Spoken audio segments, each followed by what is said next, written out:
हे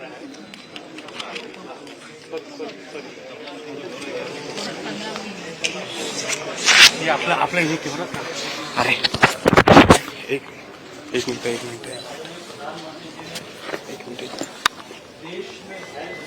हाँ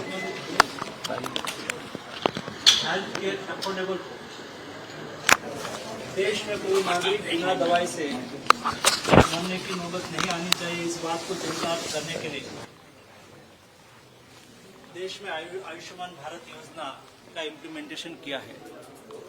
हम सब लोगों ने ये सुना था कि अमेरिका में ओबामा ने अमेरिका के 10 करोड़ लोगों को हेल्थ सिक्योरिटी दी थी और दुनिया में ओबामा केयर करके ये योजना पॉपुलर हुई थी। लेकिन मोदी जी ने देश में 12 करोड़ फैमिली यानी कि 60 करोड़ लोगों को एक साल में 5 लाख तक का मुफ्त इलाज के लिए आयुष्मान भारत योजना का इम्प्लीमेंटेशन किया।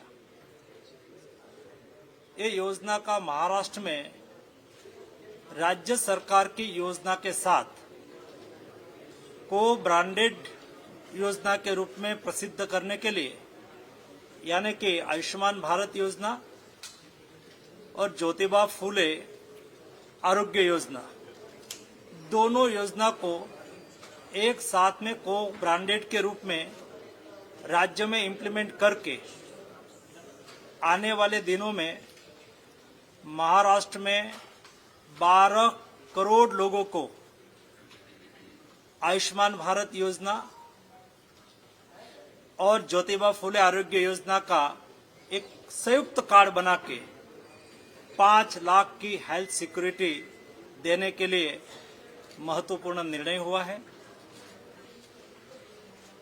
उसका फायदा ये होगा कि महाराष्ट्र में रहने वाले 12 करोड़ व्यक्ति यानी कि 2.2 करोड़ फैमिली, उसके परिवार में कोई व्यक्ति बीमार होगा, आयुष्मान भारत योजना के लाभार्थी के साथ एनपैनलमेंट हुई कोई भी हॉस्पिटल में जाएंगे, वहां उसको 5 लाख तक का मुफ्त इलाज मिलेगा, ऑपरेशन होगा और जिस टाइप की ट्रीटमेंट की आवश्यकता है सारी ट्रीटमेंट की जाएगी ताकि महाराष्ट्र के कोई गरीब इलाज से वंचित न हो जाए, उसके लिए प्रबंध किया जाएगा। दोस्तों, मुझे ये भी खुशी है कि महाराष्ट्र में 600 से अधिक जनऔषधि केंद्र है और अधिक जनऔषधि केंद्र खुले। डॉक्टर साहब प्रिस्क्रिप्शन दे देते हैं, डायग्नोसिस कर लेते हैं और शायद उसकी फीस 500-1000 रुपया ले लेते हैं, लेकिन जब प्रिस्क्रिप्शन लेके डॉक्टर के यहां से लिखा के प्रिस्क्रिप्शन लेके पेशेंट जब फार्मेसी में जाते हैं, मेडिकल स्टोर में जाते हैं, तब कई बार 2000 की, 3000 की, 5000 की मेडिसिन हो जाती है। और वर्तमान समय में हैबिचुअल डिसीज बढ़ रहे हैं। डायबिटिक पेशेंट हो उसको रेगुलर मेडिसिन चाहिए, बीपी के पेशेंट हो उसको रेगुलर मेडिसिन चाहिए, हार्ट के पेशेंट हो उसको रेगुलर मेडिसिन चाहिए, कैंसर के पेशेंट हो उसको रेगुलर मेडिसिन चाहिए। ऐसी स्थिति में उसको मेडिसिन का खर्च ज्यादा न लगे, इसलिए आयुष्मान भारत योजना के जन औषधि केंद्र के द्वारा महाराष्ट्र में और अधिक जन औषधि केंद्र खोला जाएगा ताकि लोगों को सस्ती दवाएं मिले। जन औषधि केंद्र पर मार्केट प्राइस से 50% में और उससे भी कम प्राइस में लेकिन क्वालिटी मेडिसिन मिलती है। सस्ती और क्वालिटी मेडिसिन के लिए 1000 तक जन औषधि केंद्र का विस्तार महाराष्ट्र में किया जाएगा ताकि महाराष्ट्र की जनता को, मध्यम वर्ग हो या गरीब वर्ग हो या कोई भी नागरिक हो, जो पेशेंट हो, उसको सस्ती दवा सुनिश्चित हो। इसलिए उस विषय के लिए भी आज हमने डिस्कस किया है। मैं अपेक्षा करता हूं कि हमारे महाराष्ट्र की जनता का स्वास्थ्य अच्छा रहे। स्वास्थ्य सुविधा के लिए भारत सरकार की ओर से राज्य सरकार को हर संभव मदद की जाएगी। जिस तरह से राज्य में हेल्थ के लिए काम हो रहा है। Ayushman Bharat digital health mission, Ayushman Bharat health infrastructure mission के तहत अच्छी तरह से कोविड के दरमियान जो यहां काम किया गया उसकी भी मैं प्रशंसा करता हूं। और आने वाले दिनों में महाराष्ट्र में Ayushman Bharat health infrastructure mission के तहत हर डिस्ट्रिक्ट में एक क्रिटिकल केयर यूनिट खोला जाएगा। 50 बेड का क्रिटिकल केयर यूनिट में ऑक्सीजन की सुविधा होगी, वेंटिलेटर की सुविधा होगी, all type of critical treatment हो पाए ऐसी सुविधायुक्त क्रिटिकल केयर यूनिट के लिए भी भारत सरकार आर्थिक सहयोग करेगा। महाराष्ट्र की सरकार हेल्थ सेक्टर में प्रो एग्रेसिव काम कर रही है, उसकी मैं सराहना करता हूं। धन्यवाद। सर, डिजिटली कितने लोगों को महाराष्ट्र में कनेक्ट करने की योजना है और कितने लोग इसमें लूप में आ जाएंगे आयुष्मान भारत के अंदर? डिजिटल हेल्थ मिशन के तहत हमने 2 स्तरीय व्यवस्था की है। सभी हेल्थ एंड वेलनेस सेंटर को हमने स्पोक के रूप में डेवलप किया है और मेडिकल कॉलेज और डिस्ट्रिक्ट हॉस्पिटल उसको हब के रूप में डेवलप किया है, ताकि टेली कंसल्टेशन के द्वारा कोई गरीब मरीज हेल्थ एंड वेलनेस सेंटर पे आ गया हो और उसको हेल्थ एंड वेलनेस सेंटर में एग्जामिन करके वहां के डॉक्टर को लगे कि उसको स्पेशलिस्ट डॉक्टर की ट्रीटमेंट की आवश्यकता है या तो उसका सुझाव की आवश्यकता है, तो वहां ही वो टेली कंसल्टेशन के द्वारा सीधा डिस्ट्रिक्ट हॉस्पिटल के साथ जुड़ जाएंगे, वहां से ही उसको मार्गदर्शन मिल जाएगा। और उससे फायदा ये होगा कि कोई गरीब पेशेंट को सामान्य सुपर स्पेशलिस्ट डॉक्टर को बताने के लिए डिस्ट्रिक्ट प्लेस पर नहीं आना पड़ेगा, उससे उसका खर्च की बचत होगी। मजदूर है तो उसको काम भी नहीं छोड़ना पड़ेगा और डिजिटल टेक्नोलॉजी का उपयोग करके उसको ट्रीटमेंट सुनिश्चित हो। नेशनल डिजिटल हेल्थ मिशन के तहत देश में टेली कंसल्टेशन का व्याप बढ़ रहा है। डेली 3 से 4 लाख टेली कंसल्टेशन हो रहा है। आने वाले दिनों में और भी बढ़ेगा। महाराष्ट्र में भी ये व्यवस्था सुदृढ़ता से आगे बढ़ रही है। इसे कैसे देखते हैं कि आप कह रहे हैं कि अभी महाराष्ट्र गवर्नमेंट जो है नए इंफ्रास्ट्रक्चर तैयार करेगी, लेकिन भूतपूर्व काल में भी कोविड के दरमियान खासतौर पर स्कैम हुए हैं, जिसको महाराष्ट्र प्रशासन ने एक SIT भी गठित की है, तो क्या उसका कॉग्निजेंस यूनियन हेल्थ मिनिस्ट्री लेगी? भारत सरकार अपेक्षा रखती है, चाहे भारत सरकार का पैसा हो या स्टेट गवर्नमेंट का पैसा हो, पैसा किसी का भी हो, लेकिन जिस हेतु के लिए ये पैसा दिया गया हो या तो ये पैसा आवंटित किया हो, उसका अच्छी तरह से उपयोग होना चाहिए। और अच्छी तरह से उपयोग नहीं हुआ हो, उसका मिसयूज हुआ हो, तो उसकी इंक्वायरी भी होनी चाहिए, तपास भी होनी चाहिए और कार्यवाही भी होनी चाहिए। आपने थोड़ी देर पहले कहा कि महाराष्ट्र में कोरोना काल में यहाँ पे अच्छा काम हुआ, जिसकी आप प्रशंसा करते हैं, लेकिन तब तो उद्धव ठाकरे की सरकार थी और अभी की जो आपकी सरकार है वो उन्हीं के ऊपर एलिगेशंस लगा रहे हैं और उसी दरमियान जो भ्रष्टाचार हुए उसी के रिगार्डिंग अभी चल रही है। सीएजी की रिपोर्ट भी आई है और उसी के आधार पर अभी जांच भी चालू है। मैं कोविड के कार्यकाल का कोई विषय पर पॉलिटिक्स करना नहीं चाहूंगा। उस वक्त भारत सरकार ने, राज्य सरकार ने जो मांगा सारा सहयोग किया था और अपेक्षा रखी थी कि उसका बेस्ट से बेस्ट इम्प्लीमेंट करे और उसमें किसी को भी कचाश रखी हो तो उसके सामने कार्यवाही होनी ही होनी चाहिए। सिर्फ आपको मतलब आपने उन्होंने की हुई बात पूरी सुनी नहीं, इसलिए आपने ऐसा प्रश्न पूछा। उन्होंने कहा कि उस समय भी आयुष्मान भारत योजना के तहत अच्छा काम हुआ, ये मंत्री जी ने कहा था, इसलिए आप उसको जनरलाइज मत कीजिए। देवेंद्र जी, आज की जो मीटिंग हुई है इसको लेकर महाराष्ट्र प्रशासन की किस तरह से तैयारियां होंगी, क्योंकि केंद्र से भी आपको एक अच्छा समर्थन हासिल है? मी पहिल्यांदा माननीय मनसुखभाई मांडविया केंद्रीय आरोग्य मंत्री यांचे आभार मानतो की एक अतिशय चांगली बैठक आज आरोग्य क्षेत्राकरता त्यांनी घेतली आहे। विशेषतः प्रधानमंत्री जनारोग्य योजना आणि महात्मा फुले जनारोग्य योजना या 2 योजनांना एकत्रित करून महाराष्ट्रातल्या संपूर्ण 12 कोटी लोकांना आता आम्ही 5 लाखापर्यंतचा इलाज मुफ्त देण्याचा निर्णय या ठिकाणी केलेला आहे. त्यामुळे युनिव्हर्सलायझेशन ऑफ हेल्थ केअर हे पहिल्यांदा महाराष्ट्रामध्ये होत आहे आणि त्याच्यामध्ये केंद्र सरकार देखील वाटा उचलत आहे. त्यामुळे महाराष्ट्रावरचा एक भार त्या माध्यमातून कमी होणार आहे. यामध्ये हॉस्पिटलची संख्या आम्ही वाढवतो. केंद्र सरकार आमच्या जुन्या योजनेमध्ये 950 केवळ आजार होते. केंद्र सरकारच्या योजनेमध्ये 1900 आजार आहेत. त्यामुळे आता आम्ही देखील पूर्ण 1900 आजारांना आमच्या यादीमध्ये समाविष्ट करतो आणि त्याचसोबत प्रत्येक हॉस्पिटलमध्ये को ब्रँडेड किऑस्क हा त्या ठिकाणी असेल, जिथे कोणीही पेशंट जाऊन आपल्याला काय उपचार पाहिजे आहेत त्या संदर्भातले कागदपत्र तयार करू शकेल. म्हणजे त्याच्याजवळ त्यावेळेस कार्ड नसलं तरी देखील तो जाऊन त्या ठिकाणी तात्काळ त्याचं कार्ड तयार होईल आणि त्याला त्यातनं आरोग्य सेवा मिळेल. त्यामुळे मला असं वाटतं की एक अत्यंत महत्वपूर्ण पाऊल 12 कोटी लोकांना 5 लाखापर्यंत मोफत इलाज देण्याच्या संदर्भात आज या ठिकाणी आपण उचललेला आहे आणि आपण त्याची घोषणा बजेटमध्ये केली होती. आता कॅबिनेटचा निर्णय देखील येतोय, पण त्याच्यामध्ये केंद्र सरकारचा एक मोठा वाटा आपल्याला मिळतोय, ज्याच्यामुळे महाराष्ट्र सरकारवर जो आर्थिक बोजा आहे तो कमी होणार आहे.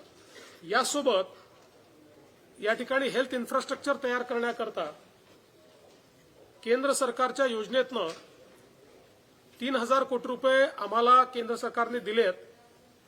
आम्ही 6000 कोटी रुपयाचे त्या ठिकाणी प्रपोजल दिले आहेत. तर त्या संदर्भात देखील माननीय मंत्री महोदयांनी सांगितलं की जर तुम्ही वेळेत पैसे खर्च करणार असाल तर आम्ही उर्वरित पैसे देखील तुम्हाला द्यायला तयार आहोत. यामुळे मोठ्या प्रमाणात ग्रामीण भागामध्ये हेल्थ इन्फ्रास्ट्रक्चर तयार करण्याकरता केंद्र सरकारची एक मोठी मदत मिळणार आहे.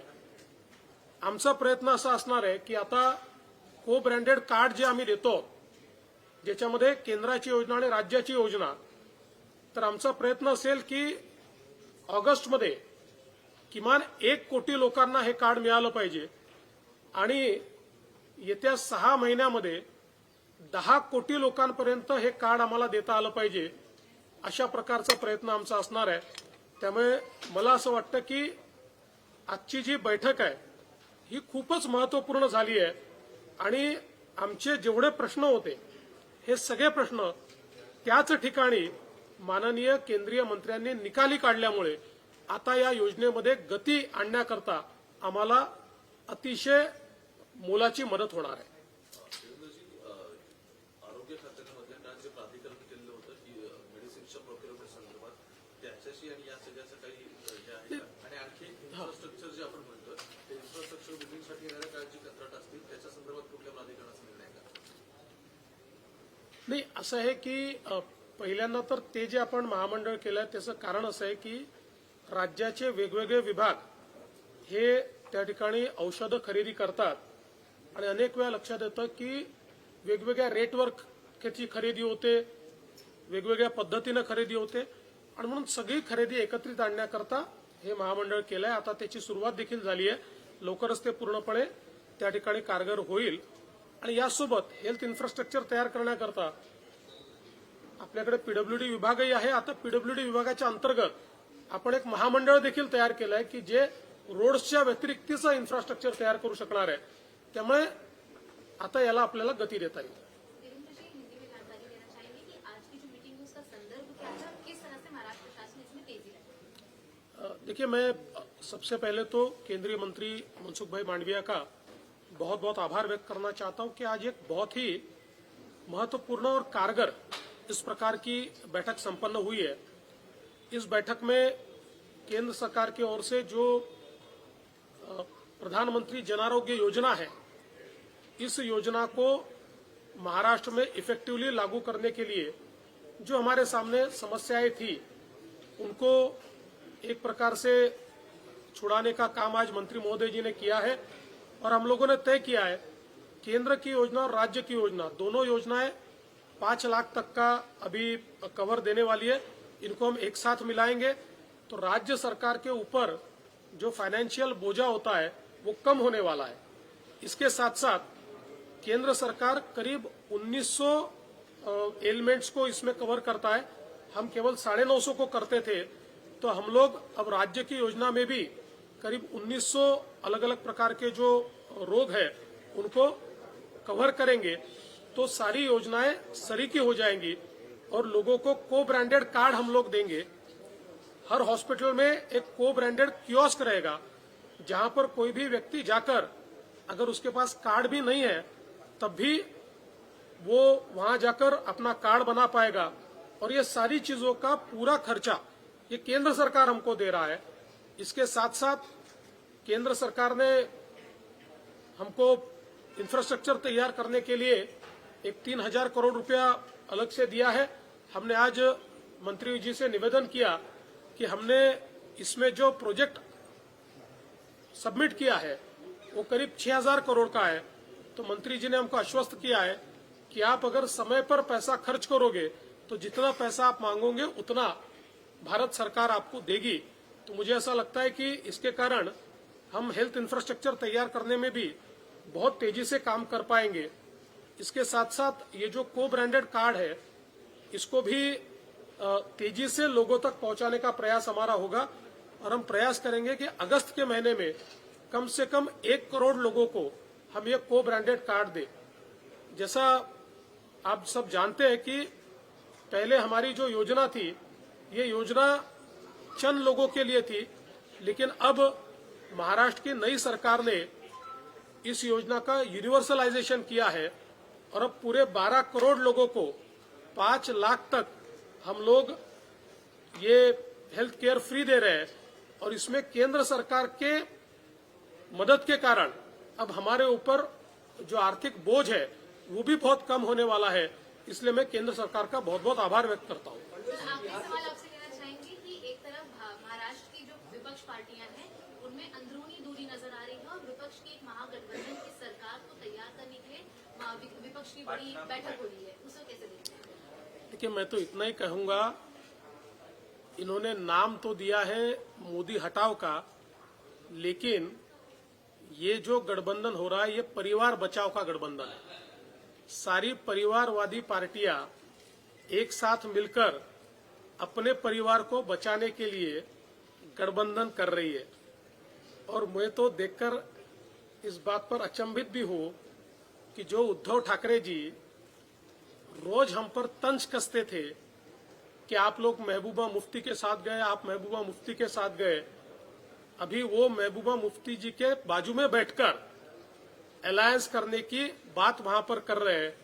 तो देखिए, कुल मिलाकर ये सारी पार्टियों के ध्यान में आया है कि प्रधानमंत्री मोदी जी ने 9 साल में जो काम किया है, जब वो चुनाव के लिए जाएंगे उस समय भारत उनके पीछे पूरी ताकत से खड़ा होने वाला है। और इसलिए अपनी परिवारवादी पार्टियों को और अपने परिवार को सत्ता देने के लिए ये सब लोग एक प्रयास के रूप में एकत्रित आ रहे हैं। लेकिन ऐसा ही प्रयास 2019 में भी इन्होंने किया था, कोई फायदा नहीं हुआ। 2024 में भी इसका फायदा नहीं होने वाला है। लोग मोदी जी के साथ है। मोदी जी के नेतृत्व में भारतीय जनता पार्टी और एनडीए ये बहुत अच्छे तरीके से और पिछले बार से भी ज्यादा सीटें लेकर चुनकर आएगा, ये मेरा विश्वास है। विरोधी पक्षांची बैठक होते पाटणामध्ये आपली आणि महत्वाचं म्हणजे उद्धव ठाकरे म्हणजे बाजूला या सगळ्या बैठकीत खरं म्हणजे पाटण्याला जी बैठक आहे ती मोदी हटाओ बैठक नाही आहे, परिवार बचाओ बैठक आहे। सगळ्या परिवारवादी पार्ट्या एकत्रित आल्या आहेत आणि आपला परिवार कसा वाचू शकेल आणि आपल्याच कुटुंबाकडे कशी सत्ता राहू शकेल याकरता हे सगळे लोक एकत्रित आले आहेत। कारण यांच्याकरता या ठिकाणी राज्य चालवणं हा धंदा आहे, हे त्यांचं प्रोफेशन आहे आणि भारतीय जनता पक्षाकरता आणि मोदीजींकरता ती सेवा आहे। आणि म्हणून मागच्याही काळामध्ये 2019ला या सगळ्या लोकांनी एकत्रित येऊन पाहिलं, पण जनता ही मोदीजींच्याच पाठीशी आहे. आणि आता तर 2024 मध्ये मागच्या वेळेपेक्षाही जास्त ताकदीने जनता मोदीजींच्या आणि एनडीएच्या पाठीशी उभी राहील. त्यामुळे अशा प्रकारचे कितीही मेळावे यांनी केले तरी देखील मला वाटत नाही की त्याचा काही परिणाम होईल. पण एका गोष्टीचं मला आश्चर्य वाटतं की सातत्याने मेहबूबा मुफ्तीच्या नावावर भारतीय जनता पक्षाला टोमणे मारणारे उद्धव ठाकरेजी आता मेहबूबा मुफ्तीसोबत तर चाललेच आहे, पण त्यांच्या बाजूलाच बसले आहे. त्याच्यामुळे सत्तेकरता आणि परिवार वाचवण्याकरता, परिवारवादी पार्टी वाचवण्याकरता सगळ्या प्रकारचे कॉम्प्रोमाइजेस करण्याकरता हे तयार आहेत. पण याचा कुठलाही परिणाम होईल असं मला बिलकुलच वाटत नाही.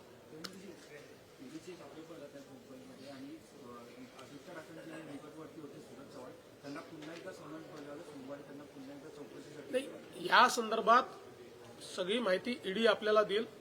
माझ्याकडे काही त्यातली सगळी माहिती नाही, त्यामुळे त्या संदर्भात मी आता काही बोलणार नाही. अधिकाऱ्यांमध्ये अस्वस्थता या सगळ्यावरनं निर्माण झालेली आहे. मला स्पष्टपणे असं वाटतं की कुठल्याही अधिकाऱ्यांना टार्गेट करण्याचा प्रयत्न या ठिकाणी होणार नाहीये. मात्र शेवटी जर एखादा घोटाळा घडलाय तर त्याची माहिती देताना किंवा त्याची माहिती घेताना काही अधिकाऱ्यांना बोलवावं लागेल, त्यांच्याकडनं माहिती घ्यावी लागेल, काहींची चौकशी करावी लागेल. शेवटी घोटाळा तर घडलाय, ते दिसून पडतंय. आणि कोविडच्या काळामध्ये इतका मोठा घोटाळा करणारे म्हणजे ज्यांनी प्रेताच्या टाळूवरचं लोणी खाल्लेलं आहे अशा लोकांना सोडून तर देता येणार नाही. त्यामुळे आता त्या संदर्भात जी काही चौकशी आहे ती चौकशीच्या पद्धतीने होईल. झालं, बोला आता.